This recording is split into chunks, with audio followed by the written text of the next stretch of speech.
कैसे किया एक चील ने छोटी बच्ची का पालन पोषण। बहुत समय पहले की बात है। एक नगर के अंदर एक धनवान कुम्हार रहता था। उसके पास धन और संपत्ति की कोई कमी नहीं थी, परंतु उसे संपत्ति का ध्यान रखने के लिए उसके पास कोई भी बेटा नहीं था। उसकी पत्नी बार बार गर्भवती होती और हर बार बेटी को जन्म देती, जिससे कुम्हार को गुस्सा आने लग गया था, क्योंकि उसे लड़का अच्छा लगता था, लड़की नहीं। क्योंकि उस समय लड़के और लड़की में भेदभाव किया जाता था और लड़के को ज्यादा अहमियत दी जाती थी। इस बार भी कुम्हार की पत्नी मां बनने वाली थी। बच्चे के जन्म का समय निकट आने पर रिवाज के अनुसार कुम्हार की पत्नी जब अपने मायके जाने लगी, तब बाहर कुम्हार काम कर रहा था। उसने अपनी पत्नी से गुस्से में कहा कि अगर इस बार भी तुमने लड़की को जन्म दिया तो मैं तुम्हें किसी व्यापारी को बेच दूंगा। पति की बात सुनकर पत्नी घबरा गई और फिर अपने मायके चली गई। मायके में कुछ समय बिताने के बाद भाग्य का फेर देखो, कुम्हार की पत्नी ने एक बार फिर एक बच्ची को जन्म दिया। अपने पास लेटी बच्ची को देखकर कुम्हार की पत्नी के हाथ पैर कांपने लगे। किसी को भी इस बात का पता नहीं चला और कुम्हार की पत्नी ने अपने सीने पर पत्थर रखकर उस बच्ची को एक लकड़ी की टोकरी में डाल दिया और उसके ऊपर ढक्कन दे दिया और नदी के किनारे आकर उस टोकरी को रख दिया और वापस अपने घर आ गई। तभी वहां पर एक धोबी कपड़ा धोने के लिए आया। उसने वहां वह टोकरी देखी। वह टोकरी के पास गया और उत्सुकता से टोकरी का ढक्कन खोला तो टोकरी के अंदर एक सुंदर बच्ची लेटी हुई थी। बच्ची को देखकर धोबी की आंखें खुली की खुली रह गईं। वह टोकरी में से बच्ची को बाहर निकालने लगा। तभी आसमान से उड़ती हुई एक चील आई और उस बच्ची को अपने पंजों में उठाकर ऊंचे आसमान में उड़ान भर ली। धोबी उसे देखता ही रह गया। चील उस छोटी बच्ची को अपने पेड़ के घोंसले के अंदर ले जाकर रख दिया। जब चील ने उस छोटी बच्ची को देखा तो उसकी माँ की ममता जाग उठी। वह चील उस बच्ची को अपना भोजन बनाने के लिए लेकर आई थी, लेकिन उस सुंदर बच्ची को देखकर उसे खाने से मना कर दिया और उसे अपनी बेटी की तरह पालकर बड़ा करने का सोचा। फिर समय बीतता रहा और चील अपनी बेटी के लिए जहाँ कहीं भी अच्छे फल फ्रूट दिखते उन्हें उठाकर अपनी बेटी के पास लाती और उसे खिला देती। अब चील की बेटी धीरे धीरे पीपल के पेड़ के ऊपर बड़ी होने लगी थी। जब भी चील किसी के घर में अच्छे अच्छे कपड़े सूखे हुए देखती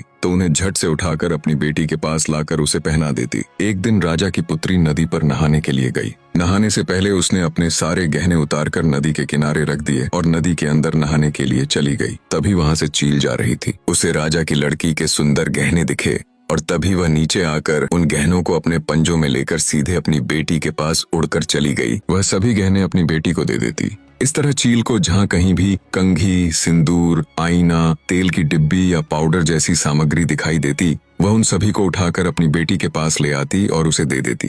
धीरे धीरे चील की बेटी बड़ी होने लगी और वह देखने में बहुत सुंदर लगती थी, जैसे किसी राजा की बेटी हो। अब चील को अपनी बेटी की चिंता होने लगी। एक दिन चील ने अपनी बेटी से कहा, तुम बड़ी हो गई हो और यहाँ अकेले रहती हो। मुझे हर समय यह डर लगा रहता है कि तुम्हें कोई नुकसान न पहुँचा दे। अब से अगर तुम्हें कभी डर लगे तो तुम तुरंत ये गीत गाना, मैं तुरंत उड़कर तुम्हारे पास आ जाऊंगी।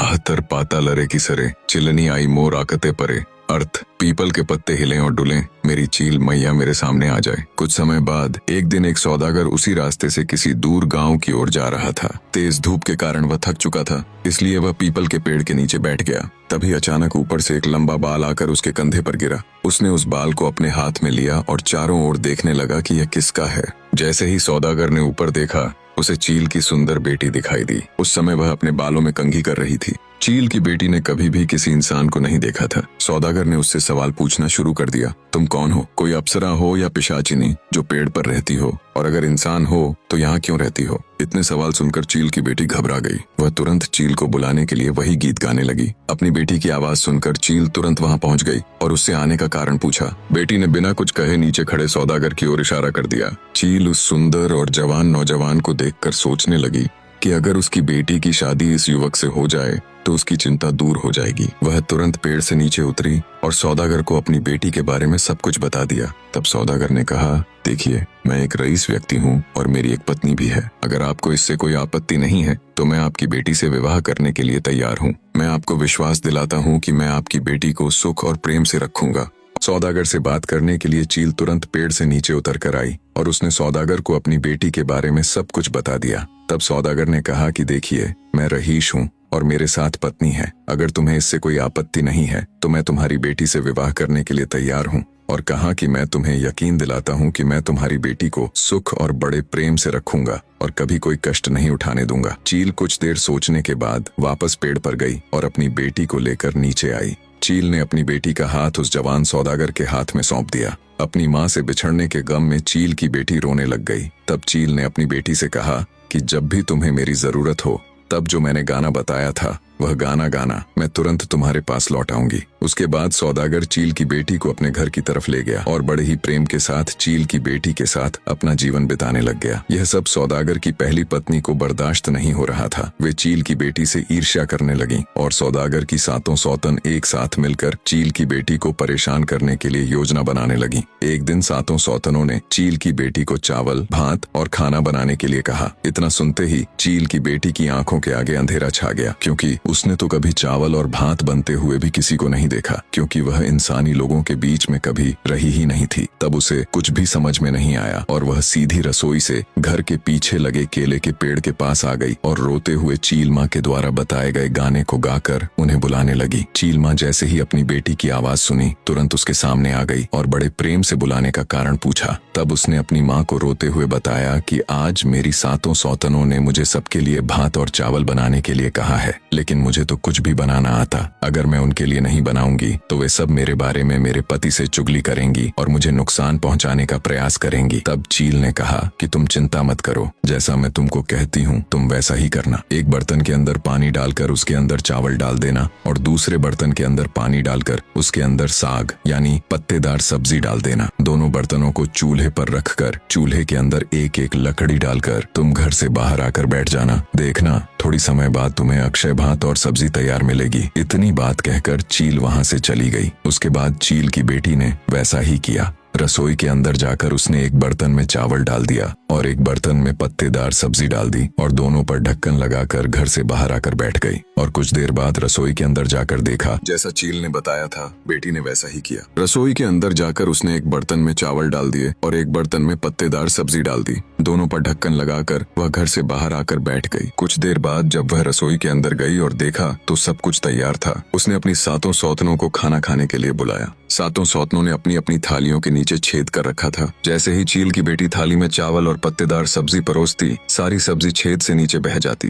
सौतन फिर से कहती, भात और लेकर आओ। अक्षय बर्तन से खाना परोसने के कारण खाना खत्म ही नहीं हो रहा था। अंत में सातों सौतन हारकर शर्म से उठकर चली गईं। एक दिन सातों सौतनों ने मिलकर चील की बेटी को गोहाली में गायों को संभालने और घर साफ करने को कहा। उसे सफाई की आदत कहाँ थी, उसने तो कभी कुछ किया ही नहीं था। वह गोहाली में गायों के बीच जाकर रोते हुए चील माँ को बुलाने लगी। चील माँ रोज की तरह झट से बेटी के पास पहुंची और प्यार से बुलाने का कारण पूछा। बेटी ने अपनी परेशानी बताई। चील माँ बोली, तू झाड़ू की एक लाठी लेकर गोहाली के इस छोर से उस छोर तक फिरती जा, देखना पूरा गोहाली साफ हो जाएगा। यह कहकर चील माँ उड़ गई। माँ के कहे अनुसार बेटी ने काम किया और देखा कि गोहाली एकदम चमक उठा। सौदागर चील की बेटी के कामकाज को देखकर और भी प्रसन्न हुआ और उसे ज्यादा प्यार करने लगा। सातों पत्नियां कपास को धोकर सूत निकालने और तांत में कपड़े बुनने लगीं, मगर चील की बेटी को यह सब नहीं आता था। वह रोती बिलखती सूत और कपास हाथ में लिए बैठी रही। सातों सौतनों ने सोचा, इस बार यह बुरी तरह फंसी। कपड़ा न दे पाने पर सौदागर इसका क्या करेगा पता नहीं, और वे मन ही मन खुश होने लगी। उधर बिहू का दिन करीब आने लगा। चील की बेटी घर के पीछे केले के बगीचे में छिपकर माँ को बुलाने लगी। इस बार भी चील माँ ने उपाय बताया, तू चिंता मत कर, जब तक मैं जीवित हूँ तुझे कुछ नहीं होने दूंगी। तू 4 लंबे बांस के छुंग ले आ और उनमें थोड़ा थोड़ा कपास भरकर उनका मुंह बंद कर देना। बिहू के दिन जब तेरा पति तुझसे कपड़ा मांगेगा तब उसे ये छुंग दे देना। यह कहकर चील माँ उड़ गई। चील की बेटी ने कपास को हाथ तक नहीं लगाया। यह देखकर सातों सौतनों को बड़ा मजा आया। बिहू के दिन पति के पैर छूकर प्रणाम करके एक एक कर सातों पत्नियों ने उन्हें सुंदर कपड़े दिए और बदले में उनका प्रेम और आशीर्वाद पाया। चील की बेटी ने 4 छुंग उनके हाथ में थमा दिए। कपड़ों के बदले छुंग देखकर सातों पत्नियां ठहाका मारकर हंसने लगीं। सौदागर को भी गुस्सा आया और वह बोला, ये सब क्या है, तेरे बुने हुए कपड़े कहाँ हैं? उसने छोटी पत्नी को फटकार लगाई। चील की बेटी ने विनम्रता से कहा, इन्हें खोल कर देखिए। जैसे ही सौदागर ने बांस के छुंग खोले, उनमें से एक से बढ़कर एक सुंदर कपड़े निकल आए। महीन बुनाई देखकर वह अपनी छोटी पत्नी पर और भी मोहित हो गया। उसने वही कपड़े पहने और बिहू का उत्सव धूमधाम से मनाया। धीरे धीरे सातों पत्नियों को पता चला कि एक मादा चील आकर उसे सब कुछ सिखा जाती है। जब सौदागर की सातों पत्नियों को यह बात पता चली कि एक चील आकर सौदागर की नई पत्नी को सारी बातें बता देती है, तब उन्होंने चुपके से योजना बनाई। जब वह गाना गाकर अपनी चील माँ को बुला रही थी, तब उन सातों ने वह गाना भी सीख लिया। एक दिन उन्होंने वही गाना गाकर चील को बुलाया और उसे डंडों से जोर जोर से मारकर उसकी हत्या कर दी। चील की बेटी को इसकी कानों कान खबर नहीं हुई। उसके बाद जब भी वह अपनी माँ को बुलाती, उसकी माँ नहीं आती। यह घटना बार बार होने लगी। तब चील की बेटी समझ गई कि उसकी सौतनों ने उसकी चील माँ को मार दिया है। यह जानकर वह कमरे के अंदर जाकर जोर जोर से रोने लगी, लेकिन उसकी माँ वापस नहीं आई। एक बार सौदागर नाव से व्यापार करने जा रहा था। जाते समय उसने अपनी सातों पत्नियों से कहा कि वे चील की बेटी का ध्यान रखें और उसे किसी चीज की कमी न होने दें। उसके सामने तो सभी सौतन उसके साथ अच्छा व्यवहार कर रही थीं, लेकिन उसके जाते ही उन्होंने उसे घर से निकालने की योजना बना ली। उन्होंने चील की बेटी को बहला फुसलाकर गांव के एक व्यापारी को बेच दिया। उससे कहा कि वह तुम्हें अच्छे अच्छे कपड़े देगा और तुम्हें खुश रखेगा। ऐसा कहकर उसे नाव में बैठाकर व्यापारी के साथ भेज दिया। व्यापारी सुंदर लड़की पाकर बहुत खुश हुआ और उसे अपने घर ले गया, जो नदी के किनारे था। वहां उसने चील की बेटी को एक सूखी मछली की रखवाली करने के लिए बैठा दिया। दिन रात वह मछली के पास बैठी अपनी चील माँ को याद करके रोती रहती थी। रोते रोते वह गाना गाने लगी कि कुम्हारनी माँ ने बहा दिया और चील माँ ने उठाकर पालन पोषण किया। फिर सौदागर ने मुझसे शादी कर ली